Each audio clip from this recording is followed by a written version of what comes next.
찬송하리로다. 주 이스라엘의 하나님이여, 그 백성을 돌보사 속량하시며 우리를 위하여 구원의 뿔을 그 종 다윗의 집에 일으키셨으니 이는 우리 하나님의 긍휼로 인함이라. 이로써 돋는 해가 위로부터 우리에게 임하여 어둠과 죽음의 그늘에 앉은 자에게 비치고 우리 발을 평강의 길로 인도하시리로다. 아멘.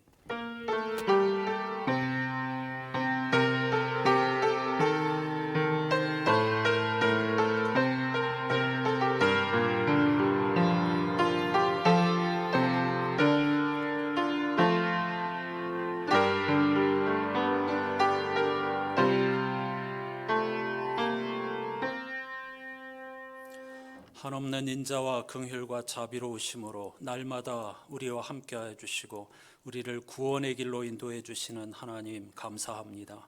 또다시 시작된 대림절로부터 영적 여정, 좁은 길 그리고 진리로 향한 그 길을 출발할 수 있게 해주심을 감사드립니다. 하나님의 말씀을 통해서 우리가 좌우로 치우치거나 죽음 멸망지향이 아니라 생명지향의 삶을 살아가는 존재라는 사실을 깨닫게 하여 주신 것도 진심으로 감사드립니다. 어둠과 죽음의 그늘에 앉았던 우리들에게 예수 그리스도로 말미암아 생명의 빛을 비추어 주시고 평강의 길로 우리를 인도하여 주셨으니 그 주님과 함께 동행하는 복된 한 해가 될 수 있도록 인도해 주시옵소서. 예수 그리스도의 이름으로 간절히 기원하옵나이다. 아멘.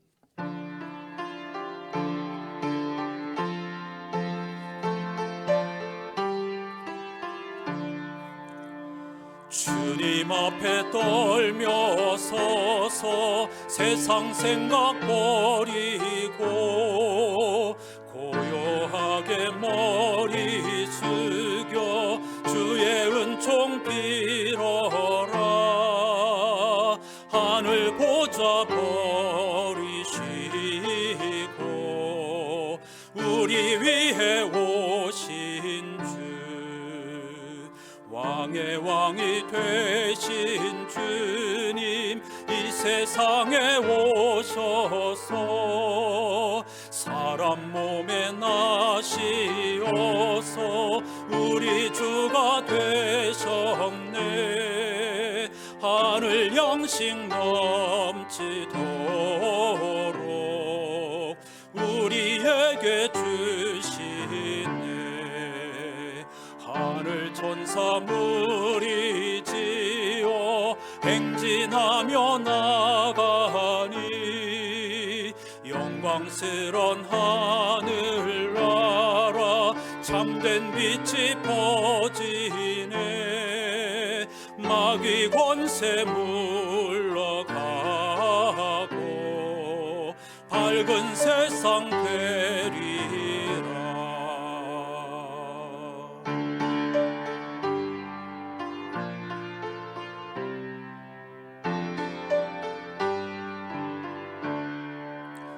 하늘 천사 주님 앞에 엎드려서 절하고 소리 높여 찬송하며 주의 이름 기리네. 할렐루야 할렐루야 주께 찬양합니다. 자리에 앉으셔서 오늘 예배의 주제를 따른 공동기도를 함께 하시겠습니다. 창조와 종말의 능력이신 하나님, 죄와 죽음이 여전히 막강한 힘을 발휘하는 이 세상에서 하나님 나라가 가까이 왔다는 예수님의 말씀에 의지하여 매일의 삶을 거룩한 싸움으로 여기며 살아가는 믿음의 식구들이 오늘 대림절 둘째 주일을 맞아 함께 예배드리니 하나님 홀로 영광 받아 주십시오. 우리가 원하는 모든 것을 손에 넣거나 원치 않는 상황을 모면한다고 하더라도 궁극적인 생명의 주인이신 하나님이 함께 하시지 않는다면 우리는 결코 참된 안식과 평화를 얻을 수 없습니다. 주님이 우리와 함께 하시기에 그 어떤 어려움 속에서도 낙심하지 않으며 그 어떤 좋은 일 앞에서도 겸손할 수 있습니다. 이 엄중한 사실을 진리로 깨달아 하나님이 주신 희망을 붙잡고 살아가게 도와주십시오. 우리 주 예수 그리스도의 이름으로 기도드립니다. 아멘. 하나님 주신 희망보다는 세상의 소망을 더 붙잡고 살아가는 것이 우리의 현실이겠죠.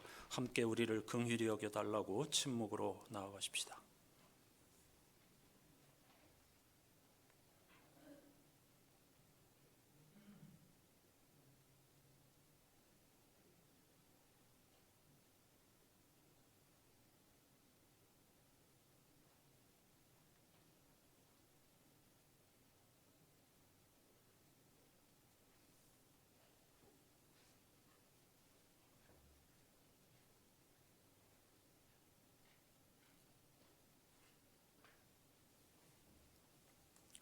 하나님만을 소망하는 사람들에게 주시는 하나님의 귀한 말씀이 여기 있습니다. 여호와는 내게 복을 주시고 너를 지키시기를 원하며 여호와는 그의 얼굴을 내게 비추사 은혜 베푸시기를 원하며 여호와는 그 얼굴을 내게로 향하여 두사 평강 주시기를 원하노라. 아멘.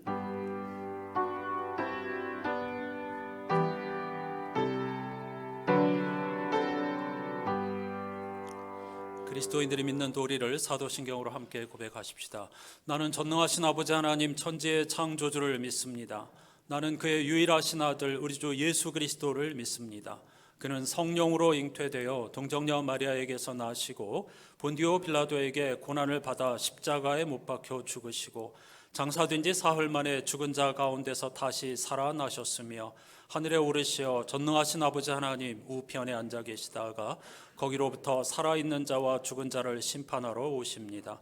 나는 성령을 믿으며 거룩한 공교회와 성도의 교제와 죄를 용서받는 것과 몸의 부활과 영생을 믿습니다. 아멘. 이번 주 성서 일갑회에 포함된 시편 72편 말씀을 교독합니다.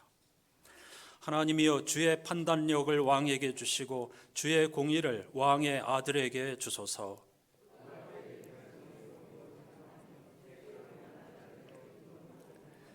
의로 말미암아 산들이 백성에게 평강을 주며 작은 산들도 그리하리로다.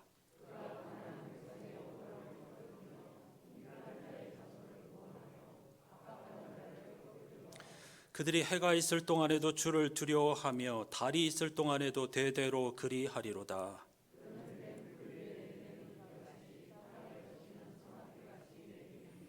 그의 날에 의인이 흥왕하여 평강의 풍성함이 달이 다할 때까지 이르리로다.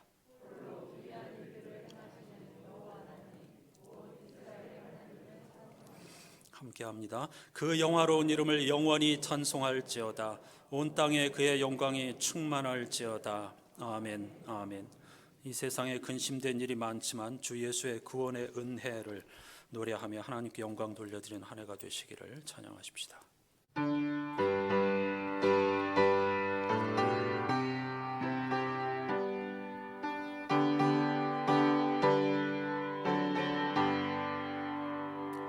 이 세상에 근심된 일이 많고 참 평안을 몰랐구나. 내 주 예수 나로라 부르시니 곧 평안이 쉬리로다.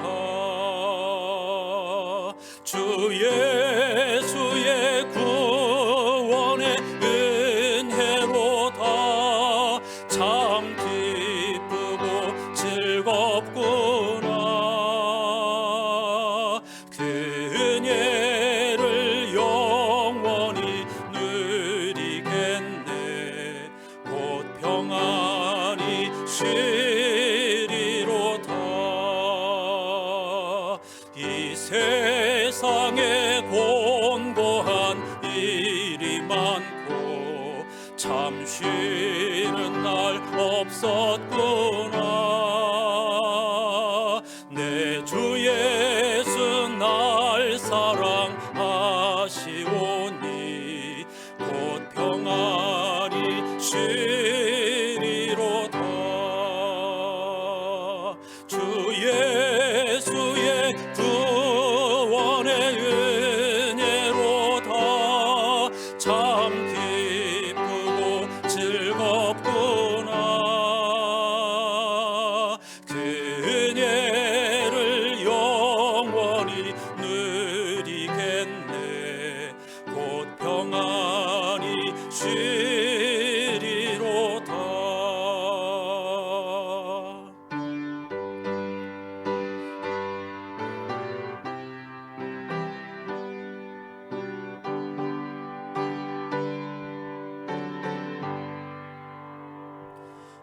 세상에 죄악된 일이 많고 참 죽을 일 쌓였구나. 내 주 예수 날 건져 주시오니 곧 평안히 쉬리로다. 주 예수의 구원의 은혜로다. 참 기쁘고 즐겁구나. 그 은혜를 영원히 누리겠네. 곧 평안히 쉬리로다.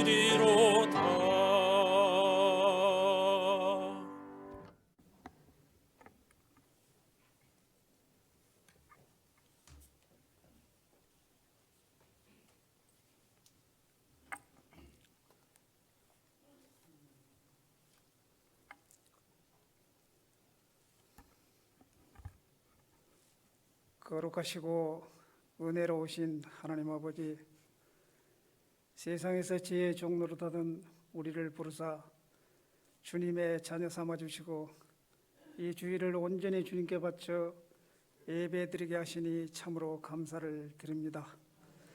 이제는 우리 모두 주님의 종이 되게 하시고 주님의 자녀가 되게 하여 주시옵소서.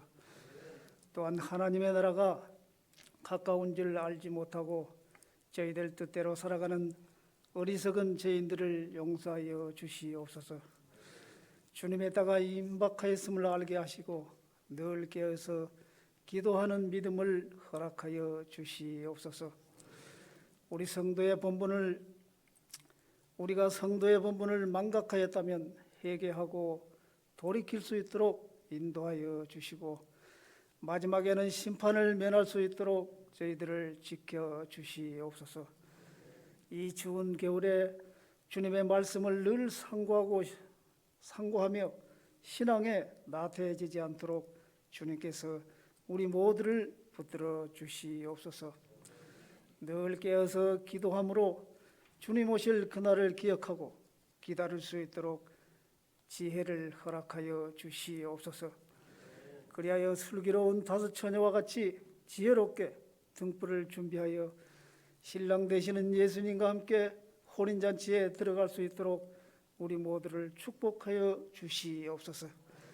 사랑이 충만하신 아버지, 저희들 추위로 인하여 게으르고 나태해지기 쉬운 이 겨울에 주님의 말씀으로 우리의 심령을 채우고 싶어서 이렇게 주님의 전으로 나와싸우니 우리의 심령을 주님의 크신 권능으로 주장하사 주님의 말씀의 생명수로 채워주시옵소서. 또한 지난주에 말씀잔치를 통해서 받은 은혜를 거듭남의 결단을 하게 하시고 이제 얼마 남지 않은 이 한 해를 잘 마무리할 수 있도록 우리 모두를 축복하여 주시옵소서. 또한 은혜를 사모하는 심령들 위해 은혜의 단비를 부어주시고 주님의 날개 아래서 안식을 얻게 하여 주시옵소서. 주님, 추운 날씨가 우리의 믿음을 얼게 하지 마시고 주님의 따뜻한 사랑으로 녹여 주시옵소서. 이 세상에 따뜻한 온기를 전하는 우리 모두가 되게 하시고 주님의 사랑을 실천하는 성도들이 다 되도록 축복하여 주시옵소서. 사랑과 은혜가 충만하신 하나님 아버지, 우리 교회가 반석 위에 세운 집이 되게 하시며 성도들이 하나님 중심, 말씀 중심, 교회 중심으로 살아가게 도와주시옵소서. 이제 새롭게 세워진 각 기관의 임원들과 새롭게 임명될 직분자들을 성령의 능력으로 붙드사 다가오는 한 해가 교회가 새롭게 부흥되는 계기가 되게 하시고 주님의 역사를 체험하며 감격할 수 있는 은혜를 베풀어 주시옵소서. 맡은 자들에게 구할 것은 충성이라고 말씀하셨사오니 온 마음을 다하여 충성을 구할 수 있도록 저희들을 인도하여 주시옵소서. 자비롭고 은혜로우신 아버지, 올 한 해에 우리들의 삶을 이 마지막 12월 달까지 잘 이끌어 주심을 진심으로 감사를 드립니다. 오늘 귀하신 목사님의 말씀을 통하여 다시 한번 감사하게 하시고 주님을 향한 사랑을 회복하는 기회가 되도록 저희들을 인도하여 주시옵소서. 또한 온 교회가 하나 되어 열심히 주님을 섬길 수 있기를 원합니다. 우리 모두가 하나 되는 은혜를 허락하여 주시옵소서. 또한 바른 교회 되게 하시고 주님의 향기를 바라는 교회가 되도록 인도하여 주시옵소서.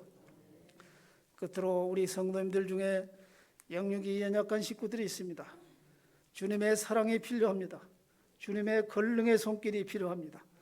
주님의 위로가 필요합니다. 외롭고 힘든 이에게 주님의 사랑으로 감싸주시고 아프고 힘든 이에게 주님의 권능의 손길로 치료하여 주시고 때때로 우리 모든 권속들 위에도 주님의 넓으신 위로가 필요합니다. 이 시간도 목사님의 귀한 말씀을 듣고 돌아갈 때에는 우리의 마음이 한결 가벼워져서 기쁨으로 충만하게 하시고 이 시간도 주님께서 이 예배를 주장하여 주시고 돌아가는 발걸음을 지켜 주시옵소서. 예수님의 거룩하신 이름으로 간절히 기도드리옵나이다. 아멘.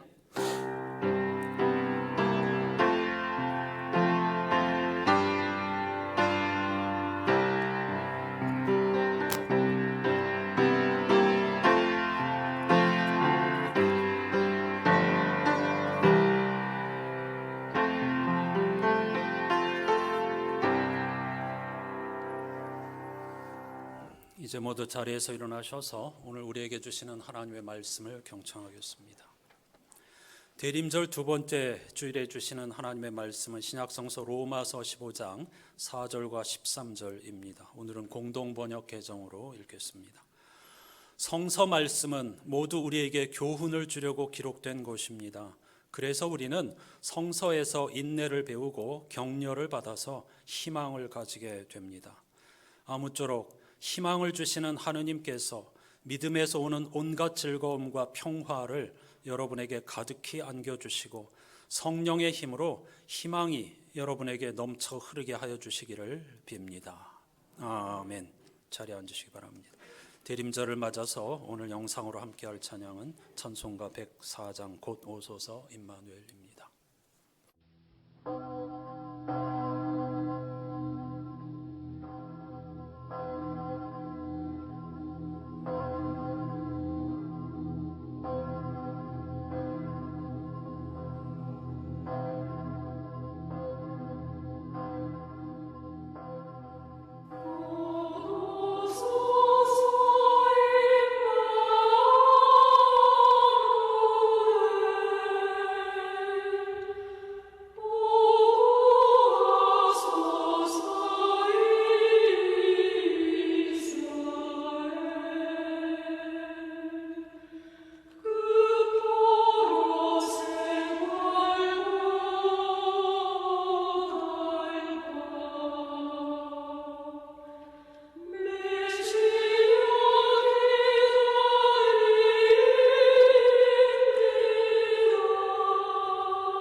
찬송은 우리가 대림절에 무엇을 소망해야 하는지 그걸 아주 잘 보여주는 좋은 찬양입니다. 포로된 자와 같은 우리들의 상태에서 해방을 바라는 것, 온 세상 만물 어그러진 질서를 다시 회복하는 것, 그리고 온 세상에 평화가 가득하기를, 이런 것들이 대림절에 우리 온 성도들이 마음과 뜻을 합하여 희망해야 하는 것들인 줄로 믿습니다. 그런 희망으로 가득한 대림절이 되시기를 축복합니다. 오늘은 대림절 두 번째 주일입니다.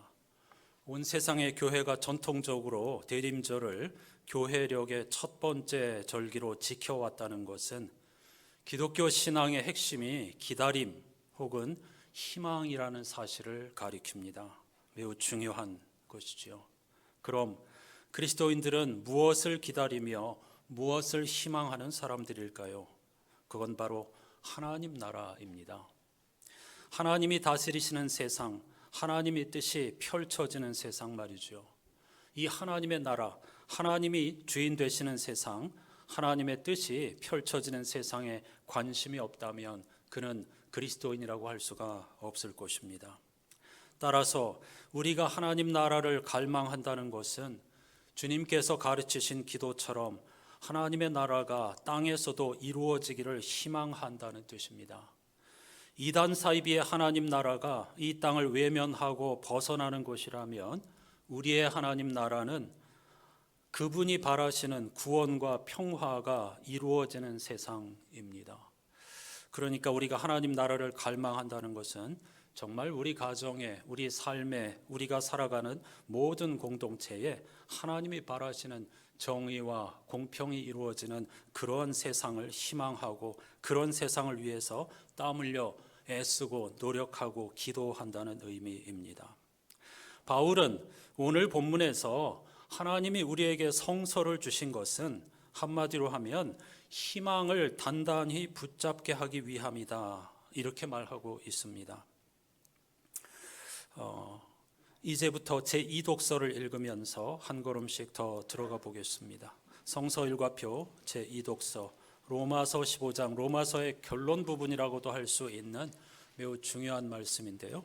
먼저 4절에서 6절까지의 말씀을 같이 읽어보십시다. 무엇이든지 전에 기록한 것은 우리에게 교훈을 주려고 한 것이며 성경이 주는 인내와 위로로서 우리로 하여금 소망을 가지게 하려고 한 것입니다. 인내심과 위로를 주시는 하나님께서 여러분이 그리스도 예수를 본받아 같은 생각을 품게 하시고 한 마음과 한 입으로 하나님 곧 우리 주 예수 그리스도의 아버지께 영광을 돌리게 해 주시기를 빕니다. 무엇이든지 전에 기록한 것, 이걸 아까 제가 읽어드린 공동번역에서는 성서 말씀은 이렇게 번역을 하였죠. 그래서 더 의미가 확실하기 때문에 오늘 공동번역을 선택한 것입니다. 사도 바울이 말하는 성서는 당시로서는 구약 성경을 의미하는 것이겠죠. 이 구약 성서를 기록한 이유는 중간에 있는 걸 다 빼면 한마디로 4절 마지막 부분에 있는 것처럼 우리로 하여금 소망을 가지게 하기 위함이다. 이게 명백하게 사도 바울이 성서가 기록된 이유를 우리에게 가르쳐주고 있습니다. 어떤 희망, 소망을 갖게 하기 위해서 하나님께서 성서를 우리에게 선물로 주셨다는 것입니다. 물론 여기서 말하는 소망은 무병장수나 내가 원하는 것이 이루어지는 것을 의미하는 건 아니겠죠. 그런 소망이라면 굳이 하나님께서 성서를 통해서 우리에게 이야기하실 필요가 없을 것입니다. 우리는 다 본능적으로 그러한 소망을 가지고 있으니까요. 성서가 우리에게 기대하는 소망은 생명과 평화가 가득한 세상입니다. 왜냐하면 하나님께서 생명의 근원이시고 평화이시기 때문입니다. 하나님 나라를 소망한다는 것은 다른 말로 하면 생명과 평화가 가득한 세상을 꿈꾸고 그러한 세상을 만들기 위해서 애쓰고 수고하고 몸부림친다는 뜻입니다. 만일 성서 기자들을 설교자라고 생각한다면 그들의 설교 제목은 모두 한결같이 하나님 나라가 가까이 왔다 였을 거라고 저는 생각합니다. 그들이 선포한 하나님의 나라는 구체적으로 어떤 것이었을까요? 만일 그들을 다 설교자라고 친다면 그들은 한 개인의 행복을 위해 설교하지 않고 온 세상의 평화, 더 나아가서 우주적 차원에 이르기까지 아우르는 생명지향의 설교를 전했습니다.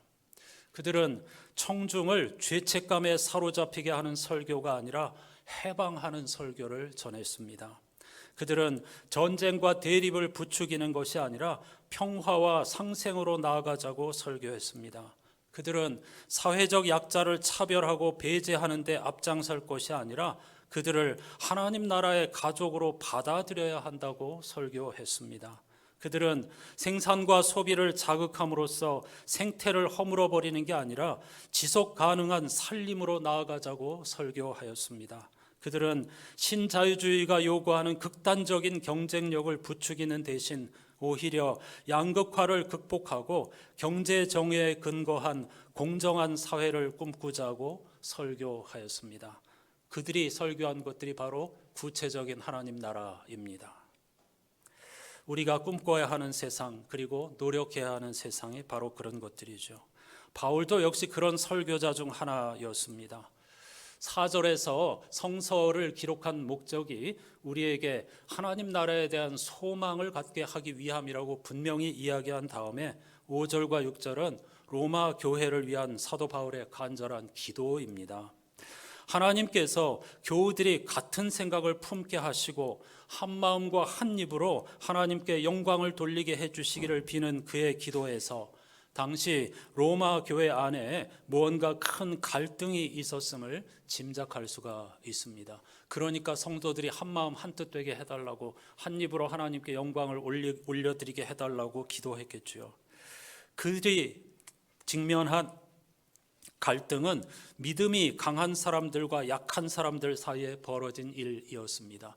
말씀잔치에서 김동호 목사님도 우상 제물을 먹는 문제에 관하여서 말씀해 주셨는데 바로 그런 문제입니다. 로마 교회 교인들 중에서도 어떤 사람은 채식만 하였고 어떤 사람은 육식도 즐겼습니다. 그런데 당시 육식을 한다는 것은 이교 신전에 바쳐졌던 음식을 먹는다는 의미였습니다. 말씀잔치에서 배웠듯이 그 당시에 고기는 일단 다 이방 신전에 갖다 제사한 다음에 유통하였기 때문이죠.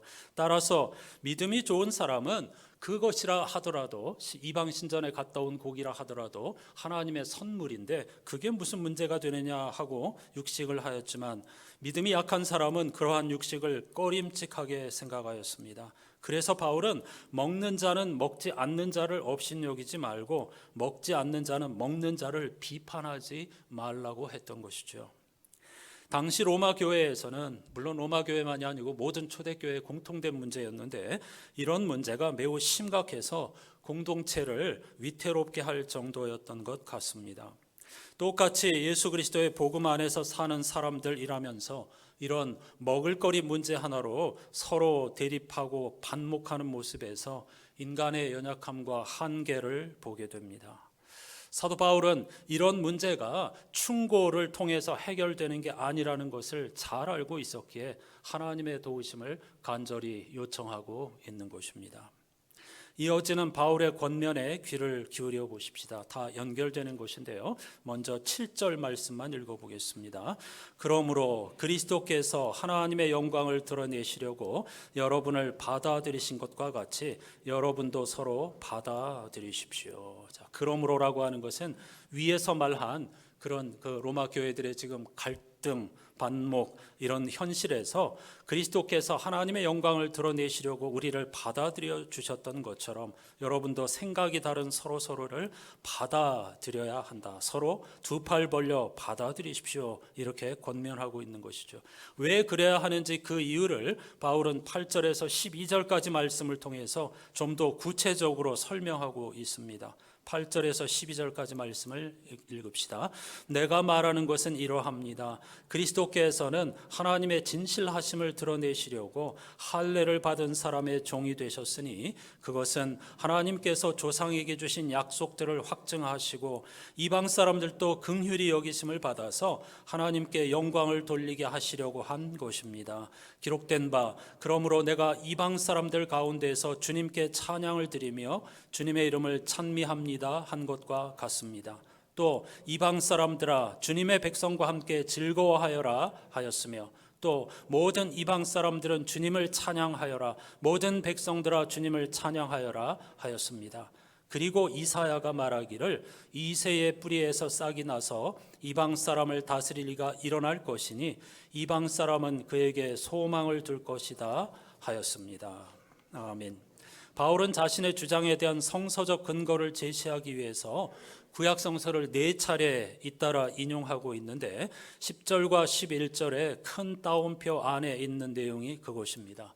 첫 번째 따옴표 안에 있는 건 시편 18편 49절, 두 번째 신명기 32장 43절, 세 번째 시편 117편 1절입니다. 그리고 네 번째로 인용한 구절이 포함된 이사야 11장 1절로 10절이 이번 주 성서 일과표의 제1독서입니다. 깊은 연관이 있다는 뜻이죠. 잠깐 제1독서를 말씀드리겠습니다.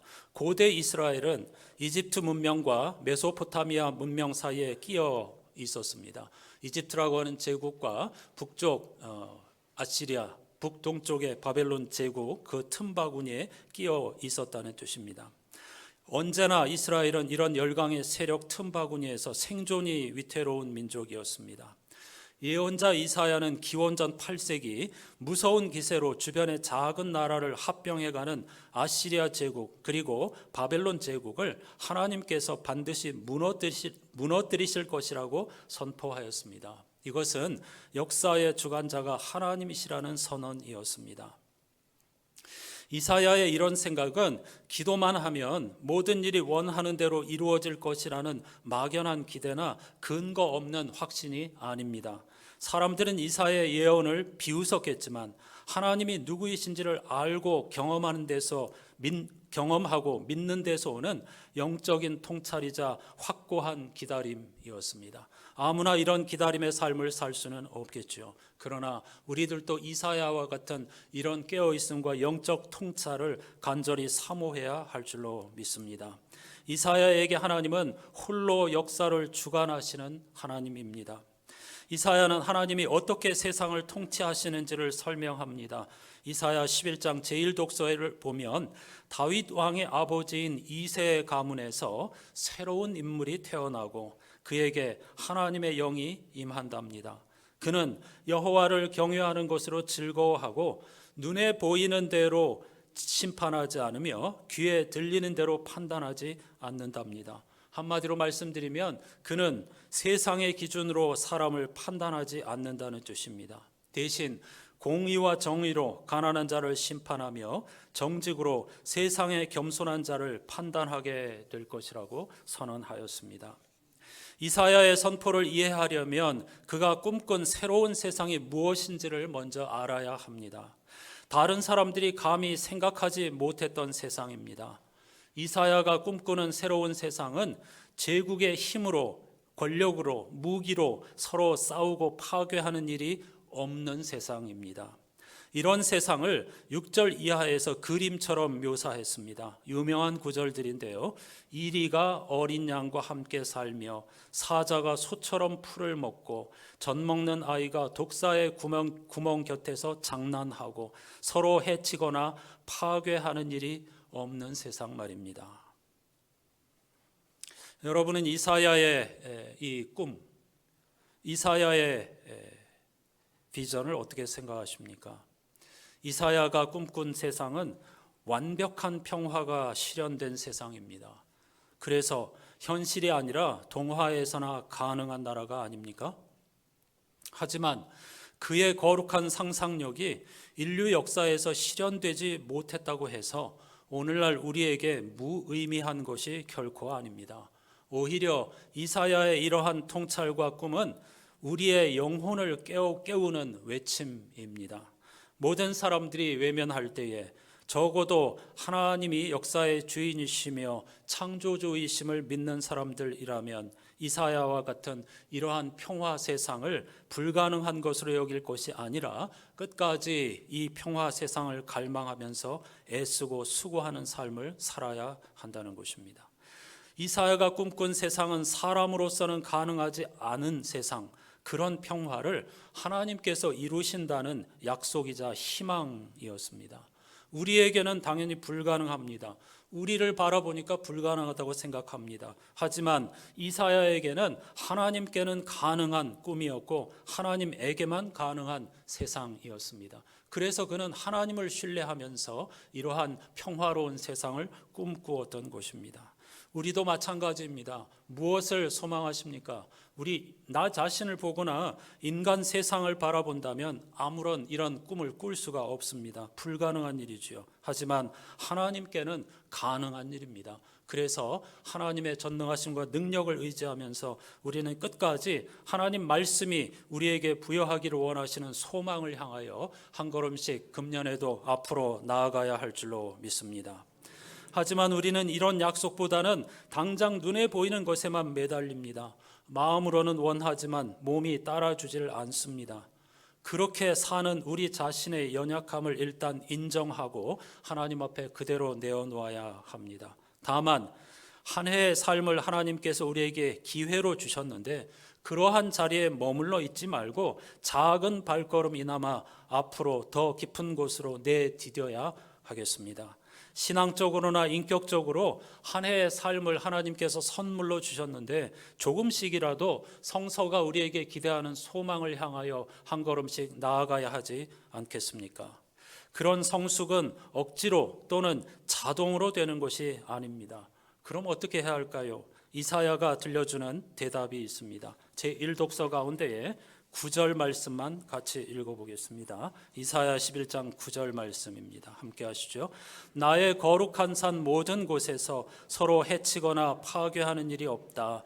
물이 바다를 채우듯 주님을 아는 지식이 땅에 가득하기 때문이다. 아멘. 주님을 아는 지식이 그 해답입니다.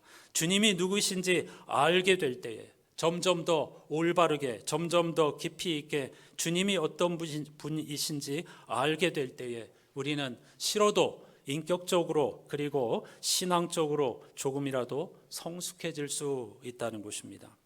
물론 세상살이가 쉽지 않고 바쁘겠지만 그럴수록 하나님을 알아가기에 힘써야 한다는 것이 이사야의 권면입니다. 아무리 하나님을 잘 알고 잘 믿어도 실제 삶에서는 아무런 변화도 없더라 하는 말은 거짓말입니다. 그건 옳은 말이 아닙니다. 그게 사실이라면 하나님이 무능하시거나 아니면 성서의 약속이 거짓말일 것입니다. 하지만 우리가 하나님을 알기에 힘쓰고 그분의 능력을 신뢰하면서 구하고 찾고 두드린다면 반드시 우리의 삶이 생명지향, 평화지향의 삶으로 바뀌어지게 될 줄로 믿습니다. 하나님은 평화로운 세상을 원하십니다. 그것이 예수 그리스도를 우리에게 보내주신 이유입니다. 그것이 예수께서 십자가의 죽음을 받아들이신 이유이고 하나님께서 그를 사흘 만에 다시 일으키셔서 잠자는 자들의 첫 열매가 되게 하여 주신 이유입니다. 그러므로 평화지향적인 삶, 생명지향적인 삶으로의 변화가 없다면 그는 아직 하나님을 전혀 알지 못하는 것이라고밖에 할 수가 없겠지요. 초기 그리스도인들은 이사야가 말한 하나님을 아는 지식이 예수 그리스도에게서 성취되었다고 믿었습니다. 그들에게는 이사야가 말한 평화의 왕이 바로 예수 그리스도였습니다.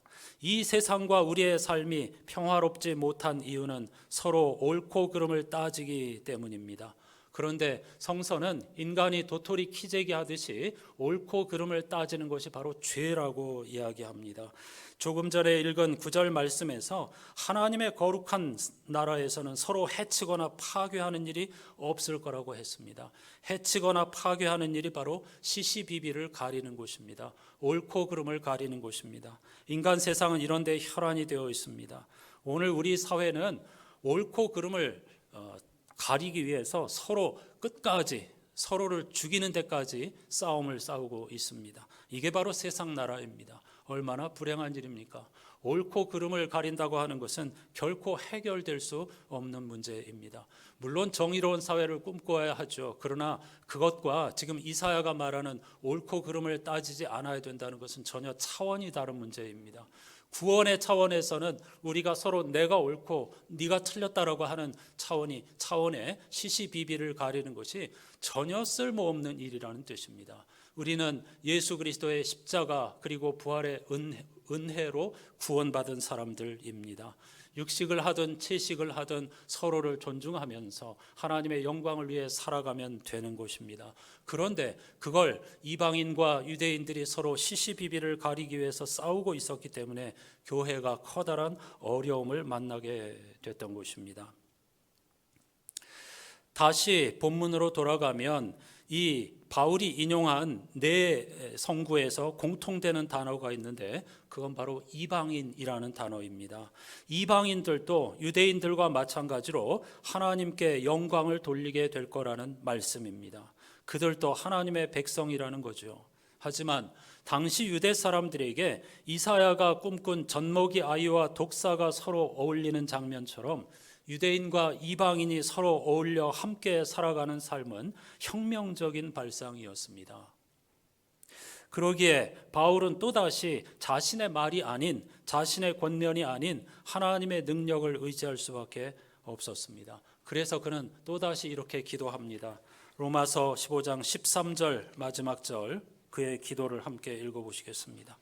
소망을 주시는 하나님께서 믿음에서 오는 모든 기쁨과 평화를 여러분에게 충만하게 주셔서 성령의 능력으로 소망이 여러분에게 차고 넘치기를 바랍니다. 다시 한번, 소망을 주시는 하나님께서 믿음에서 오는 모든 기쁨과 평화를 여러분에게 충만하게 해 주셔서 성령의 능력으로 소망이 여러분에게 차고 넘치기를 바랍니다. 아멘. 무슨 말입니까? 아까 처음에 읽은 4절과 똑같은 내용인데 하나님께서 주시는 소망이 우리에게 차고 넘치기를 바랍니다. 이렇게 기도하고 있습니다.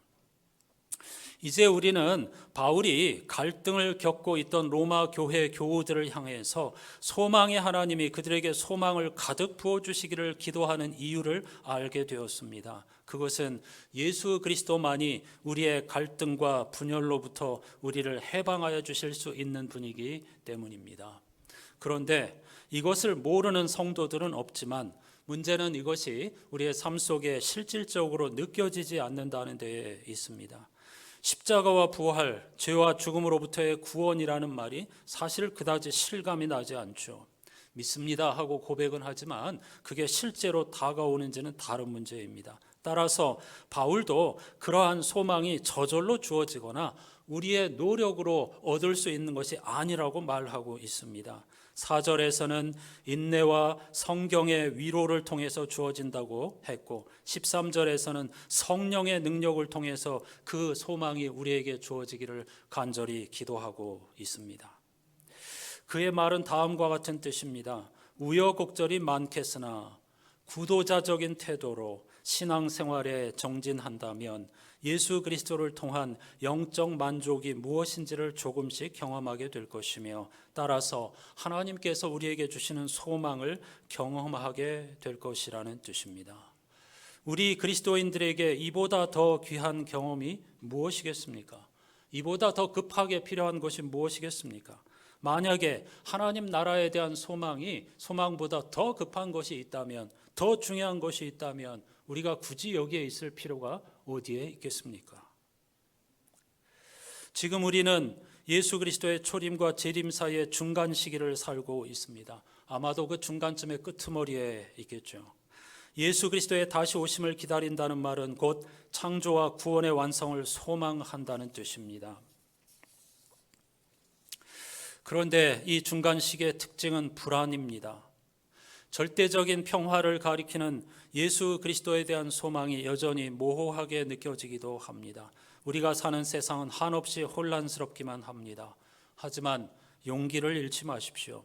믿음을 잃지 마십시오. 소망을 잃지 마십시오. 원수처럼 여겨졌던 이방인들까지도 하나님께 영광을 돌리는 절대적인 평화의 순간을 하나님께서는 약속하셨습니다. 그리고 그것을 소망하라고 우리에게 말씀하고 있습니다. 우리는 거기에 전적으로 의지해서 살아가야 할 사람들인 줄로 믿습니다. 끝으로 오늘 본문 13절 말씀을 메시지 성서로 읽어드리겠습니다. 주보에 있습니다. 생생한 소망을 주신 하나님께서 여러분을 기쁨으로 가득 채우시기를, 평화 가득하게 하시기를, 그리하여 여러분의 믿음의 삶이 생명 주시는 성령의 힘으로 가득해져서 소망이 차고 넘치기를. 할렐루야. 4절은 공동번역 개정이 더 좋은 번역이고 13절은 메시지 성서가 훨씬 역동적인 번역이라고 할 수가 있겠습니다. 이 4절과 13절 말씀을 붙잡고 새롭게 시작된 2022-23년의 영적 여정을 복되고 형통한 삶으로 만들어 가시는 저와 여러분이 되시기를 주님의 이름으로 축복합니다. 찬송가 440장 이 한 해 주님이 살아계심, 역사의 주인심을 믿고 함께 주님과 동행하는 해가 되기를 바랍니다. 예수 함께 아니 가면 낙 없고 예수님과 동행하면 겁 없네. 이 말씀 함께 찬양하십시다.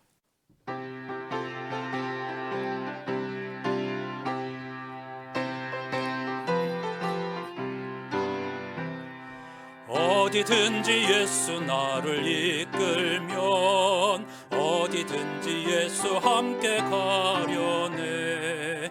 예수 함께 아니 가면 낙 없고 예수님과 동행하면 겁 없네. 어디를 가든지 겁낼 것 없네. 어디든지 예수 함께 가려네. 세상 친구 모두 나를 떠나도 주와 동행하면 외로움 없겠네. 가는 길이 위태하고 험해도 어디든지 예수 함께 가려네. 어디를 가든지 겁낼 것 없네. 어디든지 예수 함께 가려네.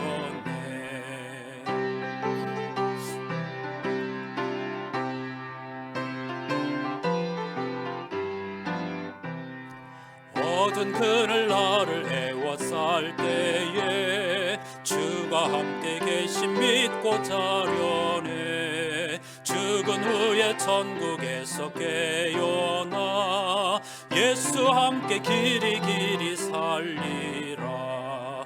어디를 가든지 겁낼 것 없네. 어디든지 예수 함께 가려네.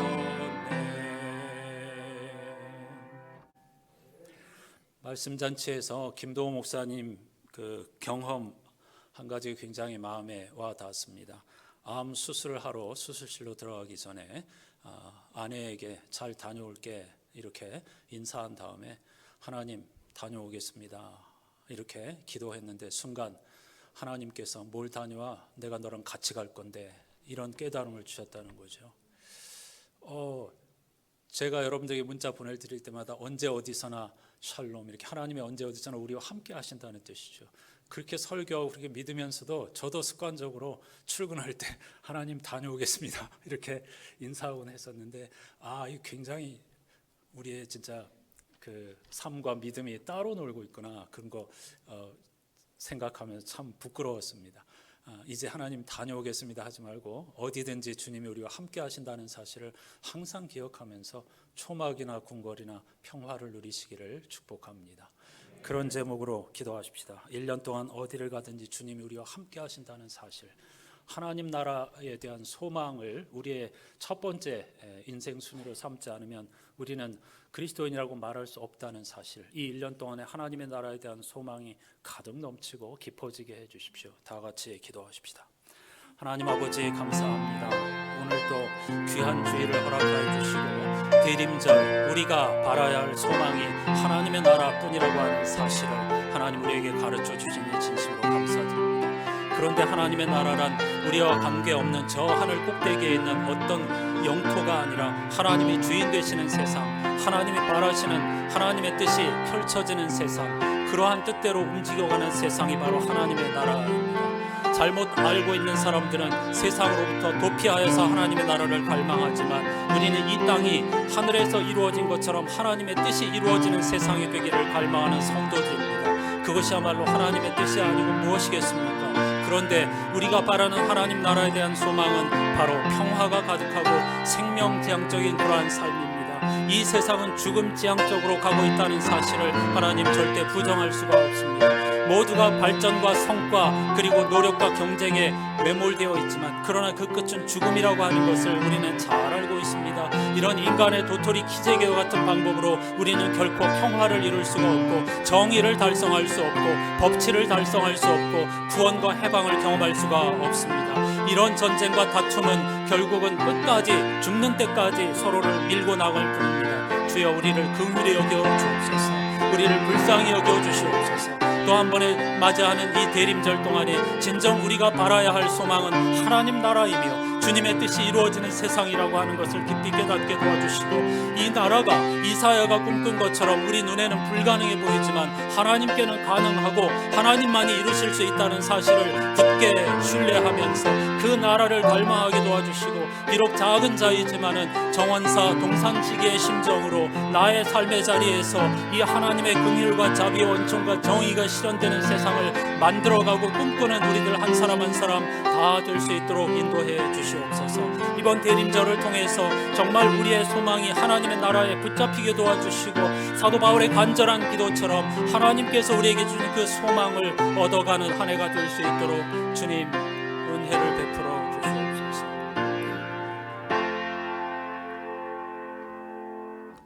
하나님 아버지 감사합니다. 또다시 맞이한 대림절, 우리 신앙의 선배들이 전통적으로 교회력의 첫 출발을 대림절과 함께 시작하였다는 것은 우리가 바라는 소망이 하나님 나라라는 것을 의미합니다. 하나님 나라란 죽어서 가는 어떤 곳, 미지의 세계 혹은 어떤 영토가 아니라 통치의 개념입니다. 하나님 주인 되시는 세상, 왕이신 하나님의 뜻이 실현되는 세상이 바로 하나님 나라입니다. 고대 기원전 8세기에 이사야는 이런 하나님의 나라를 바라보면서 간절히 꿈꾸었습니다. 그러나 그런 세상은 아직도 이루어지지 않았습니다. 동화에서나 가능한 세상일 겁니다. 하지만 그렇다고 하여서 이사야의 꿈이 결코 헛되고 무의미한 것이 아닙니다. 우리들 성도들의 잠자는 영혼을 일깨우는 죽비와 같은 하나님의 말씀이기 때문입니다. 우리가 한다고 생각하니까 불가능한 것이죠. 그러나 하나님께는 가능한 일이며 하나님께만 가능한 세상인 줄로 믿습니다. 따라서 하나님을 신뢰하는 우리들은 하나님께서 이루실 평화와 생명 충만한 세상을 꿈꾸면서 나의 삶의 자리에서부터 그러한 나라를 이루어가는 데 최선을 다해야 하겠습니다. 성서를 우리에게 주신 것은 바로 이런 하나님 나라에 대한 소망을 가지라는 것이며 하나님께서 우리에게 이런 소망을 이루어 주시기를 사도 바울은 간절히 기도하고 있습니다. 이것이 우리들의 기도가 되게 해 주시옵소서. 그래서 이 한 해 동안 썩지 않고 없어지지 않는 영원한 소망이 우리의 양식이 되게 해 주시옵소서. 지금 어려움을 겪는 사람들, 병과 싸우는 사람들, 자녀들의 문제, 경제적인 문제, 가족 간의 불화로 하나님 앞에 엎드려 기도하는 사람들에게 이 하나님의 나라에 대한 소망이 궁극적인 해결책이 되게 하여 주시고 그 소망이 나의 영에 스며들므로 말미암아 기쁨과 평화가 충만히 임재하는 경험을 하게 해 주시옵소서. 예수 그리스도의 이름으로 간절히 기도하옵나이다. 아멘.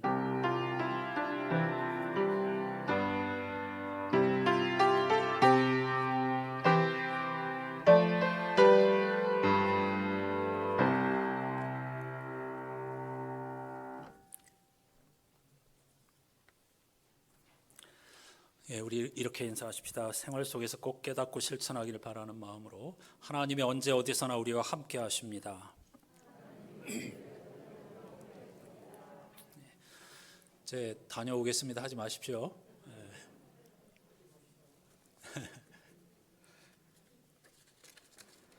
대림절 이 첫 번째 절기라고 하는 것은 굉장히 중요한 의미가 있습니다. 우리 성도들이 붙잡아야 할 소망이 무엇인가 꼭 새기면서 거기에 한 걸음 다가가는 그런 절기가 되시기를 바랍니다. 또 매일 성경 전도서 말씀을 읽고 있죠. 이것도 매우 중요합니다. 대림절에 헛되고 헛되며 헛되고 헛되니 모든 것이 헛되도다. 그 말은 하늘 아래 세상을 은유적으로 표현한 것입니다. 그럼 하나님의 나라는 헛되지 않다는 뜻입니다. 전도서를 읽으면서 그 하나님께서 주신 소망 속으로도 한 걸음 더 나아가야 하겠습니다. 다음 주일 낮예배 후에 소예배실에서 예결산위원회가 열립니다. 한 해의 살림살이를 정하는 중요한 시간이니까 해당되시는 분들은 반드시 참석하시고 남녀 선교회에서 꼭 한 분씩은 참석을 해 주셔야 하겠습니다. 이건 우리가 감당해야 할 책임이고 의무이니까 기도하는 마음으로 잘 감당해 주시기를 바랍니다. 내년도 교회 학교를 위해서 우리 교사 모임이 18일 주일 예배 후에 있습니다. 교사 여러분들 빠짐없이 참여해 주시고 또 새롭게 지원하신 분들도 역시 꼭 동참해 주시기를 부탁드립니다. 이번 달 신앙 실천을 한번 읽어보겠습니다. 같이 하십시다. 표대를 잃지 않고 끝없이 자신을 교정하며 걷는 한 해가 되도록 힘써 봅시다. 신앙생활하는 이유가 이런 것이죠. 그냥 세상 사람들과 똑같이 살면서 잘 되고 어려운 일 없기를 바란다고 하면 그건 기독교 신앙과 거리가 먼 것이니까 사도 바울이 그랬듯이 하나님 나라라고 하는 표대를 잃어버리지 않고 끝없이 우리를 교정하면서 순례의 길을 걸어가는 그런 한 해가 되어야 할 줄로 믿습니다. 오늘 반가운 얼굴이 있습니다. 이영미 권사님, 차두환 집사님 아들 차성룡 성도께서 함께 예배 드리셨습니다. 어디에 계십니까? 내가 되게 보고 싶었는데 잠깐만 자리에 일어나시면 박수로 환영해 주십시오. 옆에 부부죠. 같이 예배할 수 있게 되기를 갈망합니다. 모두 자리에서 일어나셔서 교제 찬송을 함께 하십시다.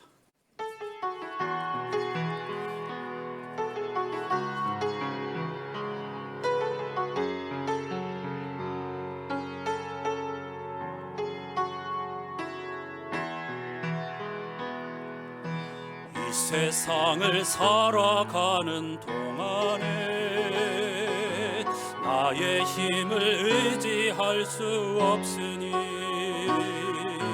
기도하고 낙심하지 말 것은 주께서 참 소망이 되심이라. 하나님의 꿈이 나의 비전이 되고 예수님의 성품이 나의 인격이 되고 성령님의 권능이 나의 능력이 되길 원하고 바라고 기도합니다. 주의 길을 걸어가는 동안에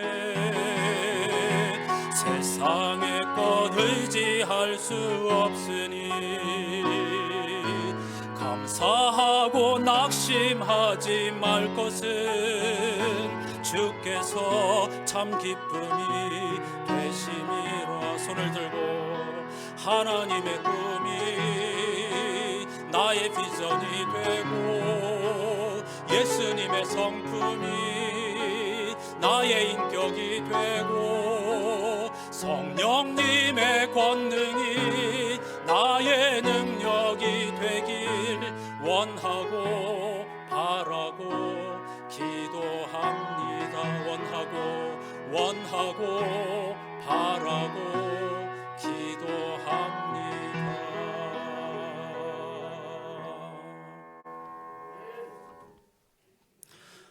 생생한 소망을 주신 하나님께서 여러분을 기쁨으로 가득 채우시기를, 평화 가득하게 하시기를, 그리하여 여러분의 믿음의 삶이 생명 주시는 성령의 힘으로 가득해져서 소망이 차고 넘치기를.